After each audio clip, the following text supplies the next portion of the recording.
দর্শক সবাইকে স্বাগত জানাচ্ছি কঙ্কা প্রেজেন্টস টিভিএস লেটস কুক কিচেনে। সঙ্গে আছি আমি রুকাইয়া জহির। দর্শক আপনারা জানেন প্রতি এপিসোডে একজন করে গেস্ট এই রান্নাঘরে আসেন এবং আপনাদের জন্য নতুন নতুন রেসিপি উপহার দেন। আজকেও তেমনি একজন আছেন আমাদের সঙ্গে নাদিয়া নাতাশা। চলুন আমন্ত্রণ জানাই তাকে। হ্যালো আপু, কেমন আছেন? ভালো আছি আপু, আপনি কেমন আছেন? অনেক ভালো আছি এবং আজকে আপনাকে দেখে অনেক ভালো লাগছে, কারণ আমি জানি আপনি এই কিচেনে আসলেই আমরা চমৎকার কিছু উপহার পাই। আজকে কি পাবো? আজকে একটা বিফ আইটেম করছি, বিফ ইয়োগার্ট কারি। ওকে, কি কি লাগবে? বিফ তো লাগবেই, সাথে আর কি? ইয়োগার্ট লাগছে, ব্ল্যাক পেপার, আদা বাটা, রসুন বাটা, জিরা বাটা, তারপর হচ্ছে আমরা যে গরম মশলা বলি ওইটা, পেঁয়াজ কুচি, একটু চিনি লাগবে আমাদের, লবণ, মরিচ, হলুদ সবকিছু আছে। বাহ, মানে বাঙালি রান্নায় যা যা লাগে সবকিছু। একদম। ঠিক আছে, কি করবেন প্রথমে? প্রথমে আমরা একটু মেরিনেশনে যাব। আমরা ফার্স্টে শুরু করব। আমরা এখানে দিচ্ছি ইয়োগার্ট, অ্যারাউন্ড হচ্ছে 250 গ্রামের মতো আছে আমাদের। হ্যাঁ, আর আমাদের এখানে বিফের যে পরিমাণ, এখানে 1 কেজির মতো বিফ আছে, বোন এবং কিছুটা চর্বি সহ আমরা মাংসটা নেওয়ার ট্রাই করব, তাহলে টেস্টটা ভালো আসবে। হ্যাঁ, সো সেই ক্ষেত্রে এর সাথে আমরা নিচ্ছি 250 গ্রামের মতো হচ্ছে টক দই। টক দইটা দিলে আসলে ম্যারিনেশনটা ভালো হয় বা সফট হয়? আর এটা তো আছে, আর যেহেতু এটার নামই হচ্ছে বিফ ইয়োগার্ট, সো সেই ক্ষেত্রে ইয়োগার্টটা হচ্ছে টেস্ট আসবে, একটা টক একটা টেস্ট আসবে এবং খুব মানে সফট একটা রান্না হয়, যেহেতু ইয়োগার্ট আমাদের টেন্ডারাইজের কাজ করে। সো এর সাথে আমি অ্যাড করব হচ্ছে ব্ল্যাক পেপার, অ্যারাউন্ড হচ্ছে 1/2 টিস্পুন। আদা বাটা দিচ্ছি 1 টেবিল চামচের মতো, রসুন বাটা 1 টেবিল চামচ। এই জিনিসগুলো কি পাটাই বাটতে হবে? কারণ আমরা কিন্তু এখন ইদানিং অনেক বেশি রাশে থাকি, কর্মজীবী হয়ে গেছি, অনেক নারীরা এখন কর্মজীবী। তো আসলে পাটায় বাটলে যে মশলার টেস্টটা আসে ওইটা আসলে নর্মালি কিন্তু ব্লেন্ডারে বা গ্রাইন্ডারে আসে না। তারপরও কারণ কি, ওইটা হয় কি, পাটায় বাটা হয়, দেখো মশলার ভিতরে কিন্তু তেল থাকে, তো যখন বাটা হয় ওইটা তেলটা বের হয়, ওইটার টেস্টটা কিন্তু অন্যরকম হয়। কিন্তু যখন আমরা ব্লেন্ডার করি বা গ্রাইন্ডারে করি, ওটা হয় কাটা হয়। কিন্তু সময়ের জন্য আমরা যেহেতু আসলে বললাম যে যেহেতু বলেনি যে কর্মজীবী, তো সেই ক্ষেত্রে কিন্তু গ্রাইন্ডার বাটা খুবই ভালো একটা অপশন এবং এত সুন্দর পাউডার হয়, যেরকম কঙ্কাতে আমরা কিন্তু এগুলো সবই করেছি কঙ্কা ব্লেন্ডারে। সো খুবই ভালো স্মুথ একটা পেস্ট হয়, যেটা কিন্তু আমাদের বাটার কাছাকাছি। এইটা খুব ইম্পর্টেন্ট যে আসলে টেস্টটা ঠিক আছে কি। হ্যাঁ, এখানে আমি অ্যাড করব ধনে গুঁড়া। হ্যাঁ, আচ্ছা, 1/2 টিস্পুনের মতো, আর হচ্ছে গরম মশলা পাউডারটা আমি ইউজ করছি। সাথে আমি অ্যাড করছি লবণ স্বাদ মতো।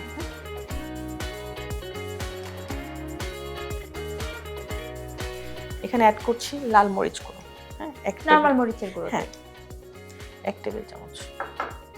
এখন আমরা দিব হচ্ছে হলুদ গুঁড়াটা। হ্যাঁ, এখানে আমরা 1 টিস্পুন অ্যাড করছি।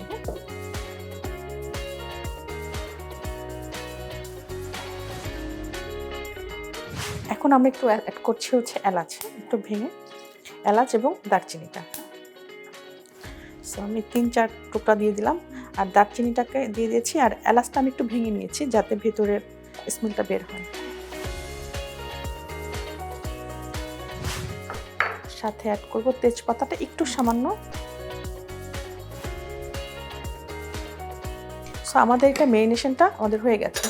সো এটাকে আমরা হচ্ছে যদি আমাদের হাতে সময় থাকে, আমরা অবশ্যই 2 থেকে 3 ঘন্টা আমরা নর্মাল ফ্রিজে মেরিনেশনে রেখে দিব। আচ্ছা আচ্ছা, তাহলে হবে কি যে একদম প্রপার যে আমরা স্পাইসগুলো ইউজ করেছি ওটা প্রপারলি মাংসের ভিতরে যাবে এবং টেস্টটা খুব ভালো আসবে। আচ্ছা, আমরা রেখে দিই। আচ্ছা, আমরা তাহলে হচ্ছে আমাদের কঙ্কা যে ফ্রিজটা আছে ওখানে আমরা রেখে আসছি। কঙ্কা ফ্রিজের একটা সবচেয়ে ভালো বিষয় কি জানেন, এটা চাইল্ড লক করা যায়, অর্থাৎ শিশুদের জন্য। আপনি শিশুরা আছে না, ফ্রিজ খুলে কান দিয়ে ঝুলে পড়ে অনেক সময়, এই সেফটিটা আছে কঙ্কা ফ্রিজে। আচ্ছা, এটা খুব ভালো একটা আপডেট, এটা আমার মনে হয়, তাই না? ঠিক আছে, তাহলে আমরা 2 থেকে 3 ঘন্টা অপেক্ষা করি। দর্শক, বিরতি নিচ্ছি, 2 ঘন্টা পরে আবার ফিরে আসছি।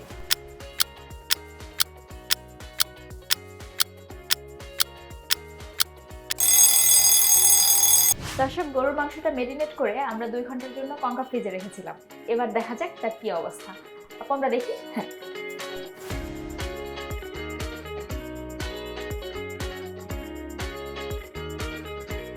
আমাদের ম্যারিনেশনটা কমপ্লিট হয়ে গেছে। এখন আমি রান্নায় চলে যাব। ওকে, কি করতে হবে এখন? চলে আসেন এই পাশে। নিশ্চয়ই।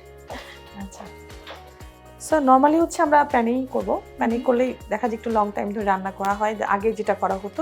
বাট আমার কাছে মনে হয় এখানে দেখছি যে আমাদের কঙ্কাটা আছে, প্রেসার কুকার আছে, সো আমার মনে হয় এটাই করলে খুব দ্রুত হয়ে যাবে, কারণ গরুর মাংস কিন্তু হতে অনেক টাইম লাগে, তাই না? হ্যাঁ, অনেক এবং এই প্রেসার কুকার কিন্তু লাইফ সেভার, কারণ একদম আমরা যারা কর্মজীবী নারী আছি তাদের জন্য প্রেসার কুকার একটা আশীর্বাদ স্বরূপ অনেক। এবং আমার যেটা মনে হয় অনেক সময় দেখা যায় রান্নার গরু মাংস সেদ্ধ হতে এত টাইম নেয় যে আসলে তা খাওয়ার ইচ্ছাটা চলে যায়। এবং আমরা কিন্তু এখানে হাড় সহ ব্যবহার করেছি, চর্বি সহ ব্যবহার করেছি, তো এটা সিদ্ধ হতে প্রেসার কুকারে আমার মনে হয় অনেক ভালো হবে। হ্যাঁ, খুব অল্প সময় আমাদের হয়ে যাচ্ছে, তো আমরা আজকে প্রেসার কুকারে রান্না করছি, ঠিক আছে? চলো।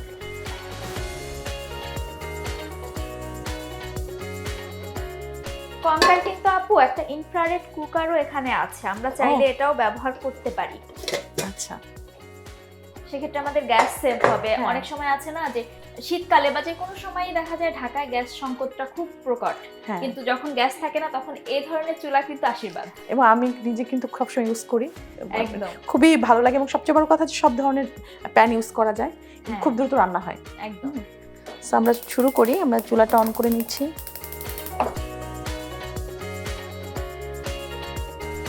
আচ্ছা, এই রান্নাটায় আমরা কি কোনো পানি ব্যবহার করব? আমরা খুব অল্প পানি ব্যবহার করব। সেটা কি গরম পানি দেব না ঠান্ডা পানি? না, আমরা একটু গরম পানি ট্রাই করবো দেওয়ার, তাহলে দেখা যায় যে মাংসটা হঠাৎ করে যখন আমরা কোনো গরম রান্নায় মাংসে ঠান্ডা পানিটা দিই তখন এটা কিন্তু একটা রিয়াকশন করে এবং একটু রাবার হয়ে যেতে চায়। আচ্ছা, সো গরমের সাথে আমরা সবসময় একটু গরম পানি অ্যাড করবো। আচ্ছা, সেক্ষেত্রে আমি কঙ্কার একটা কেটলি আছে, আমি গরম পানি করে দিতে পারি আপনাকে। খুবই ভালো হয় আপু, এটা করে দিলে আমাকে। আচ্ছা,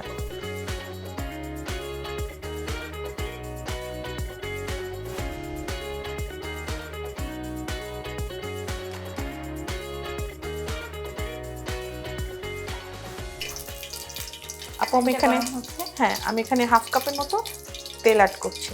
আচ্ছা, সয়াবিন তেল। হ্যাঁ,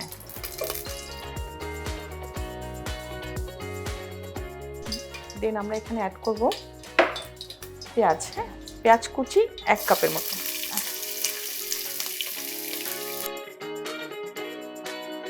আমরা অনেক সময় দেখা যায় প্রেসার কুকারে কষানো ছাড়াও চড়িয়ে দেই, তো সেই ক্ষেত্রে কি করা যায়? প্রেসার কুকারে যখন আমরা করব একসাথে সব মশলা হাতে মেখে দিয়ে জাস্ট দিয়ে একটু গরম পানি অ্যাড করে একবারই চড়িয়ে দিই। আচ্ছা, তো পেঁয়াজটা আসলে আমাদের এখানে একটু ভালো করে ভাজতে হবে, ব্রাউন কালার আসা পর্যন্ত। আমাদের বেরেস্তাটা কিন্তু হয়ে গেছে অলরেডি। এখন আমি কিছু রসুন কুচি দিয়ে দিচ্ছি। হ্যাঁ, এটা হচ্ছে 1 টিস্পুনের মতো। হ্যাঁ, আর সাথে দিব হচ্ছে আস্ত শুকনো মরিচ 8 থেকে 10 পিস। এখন আমি দিয়ে দিচ্ছি মাংসটা।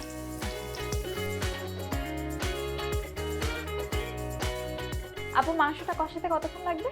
মাংসটা কষাতে মিনিমাম তো আমাদের 5-6 মিনিট দিতে হবে। আরেকটা বিষয় আছে, যখন আমরা কিন্তু এখন হাই স্পিডে করছি না, চুলার আঁচটা কিন্তু একদম লোতে করছি, কারণ গরুর মাংস একটা ব্যাপার আছে, যখন আপনি খুব প্যানে দেওয়ার সাথে সাথে খুব স্পিড বাড়িয়ে দিবেন, চুলার আঁচটা অনেক বেশি থাকবে, তখন কিন্তু মাংসটার উপরটা শক্ত হয়ে যায়। সো এটা সেদ্ধ হতে অনেক টাইম নেয়, কিন্তু আমরা যদি খুব অল্প আঁচে একটু সময় নিয়ে কষানো হয় তাহলে কিন্তু ইজিলি দেখা যায় খুব তাড়াতাড়ি সিদ্ধ হয়ে যায়। সো এটা একটা টিপস আর কি। এটা কিন্তু বেশ ভালো একটা টিপস যে গরুর মাংস চুলায় দেওয়ার সাথে সাথে হাই ফ্লেমে দেওয়া যাবে না, লো ফ্লেমে হালকা আছে আস্তে আস্তে ধীরে ধীরে জাল দিতে হবে। আচ্ছা, ঠিক আছে আপু, তাহলে আমরা 10 মিনিটের বিরতিতে যাই, এটা কষানো হোক। ততক্ষণে দর্শক দেখা যাক আমাদের পানিটার কি অবস্থা।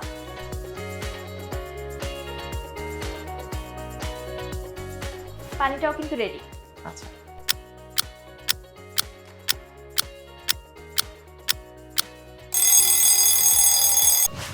দর্শক, 10 মিনিট কিন্তু হয়ে গেছে, দেখা যাক আমাদের মাংসটার কি অবস্থা। আপু, আমাদের কিন্তু মাংসটা কষানোর পরে এখন কিন্তু তেল উঠে আসছে, তার মানে আমাদের কিন্তু কষানোটা হয়ে গেছে। হ্যাঁ, বাহ। তো আমরা কিন্তু কোনো এক্সট্রা পানি অ্যাড করিনি এখন পর্যন্ত, আমরা শুধু ওই যে দইয়ের যে এটা ছিল ওটাতেই কষাচ্ছি। এখন আমরা গরম পানিটা অ্যাড করব। এই যে আমি আপনার জন্য গরম পানি রেডি করেই রেখেছি। Thank you.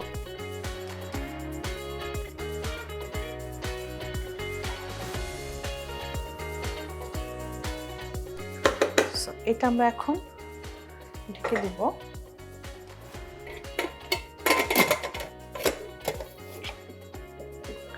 আচ্ছা, আমরা অপেক্ষা করি মাংসটা সেদ্ধ হওয়া পর্যন্ত। নিশ্চয়ই। তার ভিতরে একটু গল্প শুনতে চাই আপনার, যে আপনি তো অনেক ধরনের রান্না বান্না করেন, তো আপনার মনে হয় কি আপনি কোনটা বেস্ট পারেন? আমার কাছে মনে হয় আমার নিজের করতে ভালো লাগে বা ভালো লাগার জায়গা সেটা হচ্ছে ডেজার্ট আইটেমগুলো। আচ্ছা, আর তারপরে হচ্ছে কিছু দেশি আইটেম। আচ্ছা হ্যাঁ, দেশি আইটেম বলতে হচ্ছে মাছ ভাত ঝোল এই টাইপের আমাদের দেশীয় এইগুলো করতে আসলে আমার খুব পছন্দের একটা কাজ। ডেজার্টের মধ্যে কি কি করেন? ডেজার্টের ভিতরে হচ্ছে মেইন কেক যেটা করা হয়, বাকলাভা আমার খুব পছন্দের। তারপর হচ্ছে তিরামিসু অনেক পছন্দ, বানাতে খুব পছন্দ করি, বা বিভিন্ন টাইপস অফ বিস্কিট। তো বেকিং আইটেম বলতে গেলে পিৎজা, এগুলো সবই করা হয় এবং আমার খুব পছন্দের কাজ এগুলো আসলে। আমার মনে হয় আপনার যেহেতু বেবি আছে, বেবিও এই আইটেমগুলো খুব পছন্দ করে। হ্যাঁ, ওর মেইনলি খুব পছন্দ হচ্ছে পিৎজা এবং হচ্ছে যেটা ও নিজেও আসলে এখন বানাতে পারে, একটু একটু করে নিজেও শিখে গেছে এবং কেক বানাতে পারে। তো এগুলো দেখে দেখে আসলে বলে না একটা শেখার ব্যাপার থাকে, আমরা যেমন মা খালাদের দেখে দেখে শিখে এসেছি, ওরাও কিন্তু তাই। হ্যাঁ, তো ওইটা দেখে শিখে গেছে। আরেকটা বিষয় কিন্তু লক্ষ্য করেছি আমি, যে কিছু থাকে না যে দেখার সৌন্দর্য, হ্যাঁ হ্যাঁ আমরা কিন্তু সবসময় বলি না যে আগে দেখতে একটা স্মার্ট কিচেনে কিন্তু একটা দেখতে কিন্তু সৌন্দর্যের ব্যাপার আছে। তো এটা মনে হয় দেখতে খুব সুন্দর, কিচেনে থাকলে দেখতে ভালো লাগছে, তাই না? আর হয়তো 2-3টা সিটে দিলাম না। দর্শক, আমরা মাংস সেদ্ধ হওয়ার জন্য ওয়েট করছিলাম। আমার মনে হয় এতক্ষণে সেটা হয়ে গেছে। কি অবস্থা আপু? হ্যাঁ, আমাদের মাংসটা প্রায় হয়ে গেছে, আমি চুলাটা অফ করে দিয়েছি। সো এখন আমরা একটু ওপেন করে দেখব, ঠিক আছে?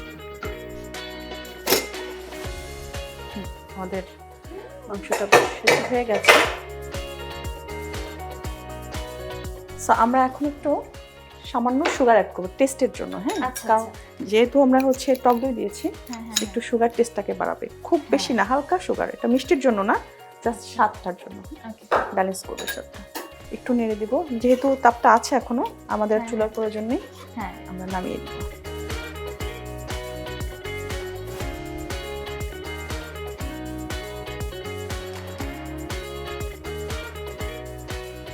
বাহ, দেখতেও কিন্তু বেশ সুন্দর হয়েছে। এবং তেলটা উঠে এসেছে কিন্তু। হ্যাঁ, মাংসটা। এটা ওই যে আগে যে কষিয়ে নিয়েছেন এটার হ্যাঁ। ফসল বোধ হয়। হ্যাঁ হ্যাঁ।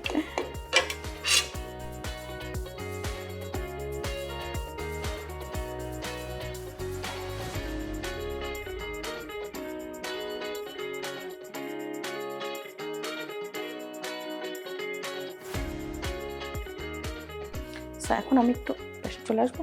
হ্যাঁ, আসেন। আমি চলে আসছি পাশে একটু, যেহেতু হচ্ছে ইয়োগার্ট, বিফ হ্যাঁ, ইয়োগার্ট, সো উপরে আমরা একটু ইয়োগার্টটা একটু ফেটে নিব ভালো করে, আচ্ছা তারপর উপরে একটু ডিজেল করে দেবো। হ্যাঁ,